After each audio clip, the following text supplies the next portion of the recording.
using real-time electronic audio-visual tools drove back to the 1960s-70s years. Namjoon Paik's wobulator synthesizer is the most known analog machine concerning this matter. The Beatles' Electroniques, one of the early opus where the electronic real-time technique was applied. They used the Paik's wobulator, which is the basement of the later synthesizers.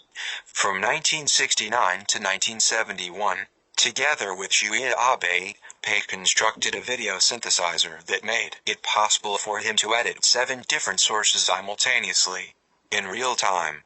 Though Paik worked and edited in real time, the completed pieces are fixed media.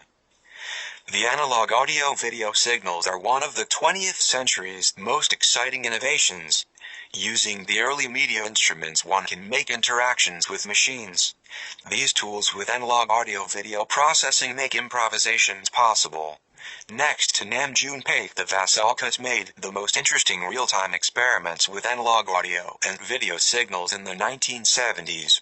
There are a lot of other media artists who experimented with real-time, analog or a hybrid electronic tools from the 1980s today. Alan Powell and Connie Coleman's Electronic Sonnet, or Sarah Bonaventura's The Left Hand of Darkness, both applied early media instruments. The second one is recording in real time, the artist's left hand and a white paper. The right hand was adjusting knobs and patching oscillators of a Jones raster scan, similar to the Rudetra scan processor. The early audio-visual instruments were very expensive to duplicate or to multiply. Brilliant engineers, like Abe or Dave Jones, produced for the distinguished experimental artist them. The 21st century's digital apps create a new chance for experimental artists. These apps are payable and easy to carry products, portable, studio in a suitcase. Both types of image making, analog, digital, have their different creative uses and strengths, but it seems the fusion of them could fasten and satisfy the contemporary experimental artists. Among other analog colors, sounds are more organic entities, and the digital technique excels in attainability, HD resolution, and accuracy. One of the experimental real-time video processing software, the Signal Culture apps. It gives one access to custom professional video and new media software applications for producing real-time experimental media artworks.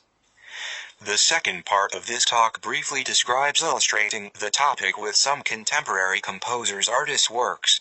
These are visual music, structurally integrated intermedia works, in which sounds and images are given equal importance and are developed either simultaneously.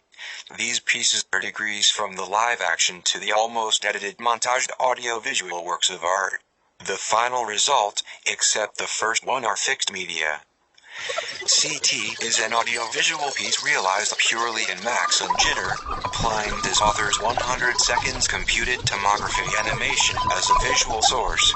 The animated tomograph images control the music. Different sonic interpretations of the same visual gestures are produced by an interactive music system, in which parameters are modified in real time by the performer. Duo Sonata 2019-2020 is a digital montage of 2 analog real-time audio-visual parts performed by the author. The meeting of the different parts caused happy accidents. You can see what you can hear. The collage video for the music of Yupia that was made for a piece of pre-written music. With real-time analog and digital applications, various improvisations and versions were made and recorded for the music. Hybrid technique, VHS, video synthesizer, SIIDS, After Effects. The final editing was to find the stresses that match the sound and create various transparencies. By way of rhythms, The Lamentation over the Death of Henri Michaud is an experimental video for the music of Akos Nudge. At making the visuals, the author used a hybrid technique. Music and visuals are juxtaposed, sometimes moving in synchrony and then moving away to reinforce each other at points of synchrosis. Conclusion: analog, digital, or a hybrid, Real-time audio-visual techniques can stimulate the experimental artist's holistic way. The fusion of analog electronics and digital methods open the door to even more possibilities. Settlings. With all the audio and visual elements take place in real time, the author can play like an instrument. It changes the decision-making process of the artist, although in most cases the final opus is a fixed media. There are no editing or splitting points in the material. The coordinated, directed motion of the human body determines the process and structure of the work of art, supposing dynamic thinking and acting. The experimental artist plays against the medium, the apparatus. She would be so flexible. Randomness also plays an important role in these works of art. Last but not least mentioned that the artist who applied audio-visual electronics could create anything from nothing. The cores are the signals.